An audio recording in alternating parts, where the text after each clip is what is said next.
America द्वारा अपने सैनिक वापस बुलाने के बाद अफगानिस्तान में सत्ता पर काबिज के लिए तालिबान ने हिंसक व नरसंहार बढ़ा दिया है। और आपने बहुत सारे मीडिया हाउसेस, बहुत सारे टीवी चैनल्स में देख ही रखा होगा कि तालिबान इंटरनेशनली कितना अपने आप को दिखा रहा है और चाइना से जो इसे सपोर्ट मिल रहा है, लॉजिस्टिक सपोर्ट अब देने की बात हो चुकी है और भी वगैरह चीज़ें हो रही हैं। और अभी अफगानिस्तान के डिफेंस मिनिस्टर के घर के बाहर भी उन्होंने विस्फोट करके दिखा दिया है कि उनकी कितनी पकड़ धीरे धीरे मजबूत होती जा रही है। उसी बीच भारत के विदेश मंत्री एस जयशंकर जी ने तालिबान हिंसा को लेकर परोक्ष रूप से निशाना साधते हुए कहा है कि 21वीं सदी में सामूहिक हिंसा, कूर धमकी या गुप्त एजेंडे के जरिए सत्ता हासिल नहीं की जा सकती है।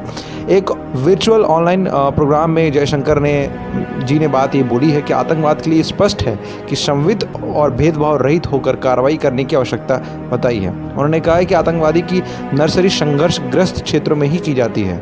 विदेश मंत्री ने कहा है कि आज अफगानिस्तान में जो हालात हैं और वहाँ के लोगों पर जिस तरह से युद्ध थोपा जा रहा है, उसने चुनौती बढ़ा दी है। यदि इस पर ध्यान नहीं दिया जाए तो इसकी धारा और तेज हो जाएगी। ये न केवल अफगानिस्तान के पड़ोस में बल्कि उससे आगे भी तक होगी।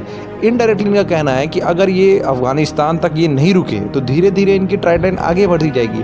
डूरंड लाइन से ये आगे बढ़ते जाएंगे, मतलब ये पाकिस्तान में आते जाएंगे। और क्योंकि पाकिस्तान में भी एक खुद का तालिबान है, उनका खुद का संगठन है, फिर ये चीज़ धीरे धीरे बढ़ती जाएगी और इन्हें चाइना बैठा हुआ सपोर्ट करने के लिए। जयशंकर जी ने एक बात और भी कही है कि ऐसे में सभी हितधारकों को चुनौतियों से निपटने पर ध्यान देने की ज़रूरत। अमेरिका 31 अगस्त तक अफगानिस्तान को पूरी तरह छोड़ना चाहता है। भारत अफगानिस्तान की शांति और स्थिरता में प्रमुख भागीदार रहा है। वहाँ सहायता और पुनर्निर्माण गतिविधियां में लगभग $3 अरब का हमने निवेश किया है। भारत अफगानिस्तान के सभी वर्ग व सभी दल के साथ मिलकर वहाँ के लोगों, जिसमें अल्पसंख्यक समुदाय भी शामिल है, आकांक्षाओं को पूरा करने में उन्हें समृद्ध और सुरक्षित बनाने पर जोर देता रहा है और जोर देता रहेगा भी। इनफैक्ट हम डायरेक्टली नहीं, इनडायरेक्टली मदद कर रहे हैं और डायरेक्टली भी हम बहुत जगह मदद करने को तैयार हैं। अभी देखना होता है कि तालिबान आगे क्या करता है और उसके बाद अफगान सेना इस पर कैसा स्ट्रिक्ट एक्शन लेती है, क्योंकि अब अमेरिका ने भी एयर स्ट्रिप डालनी शुरू कर दी इनके पे।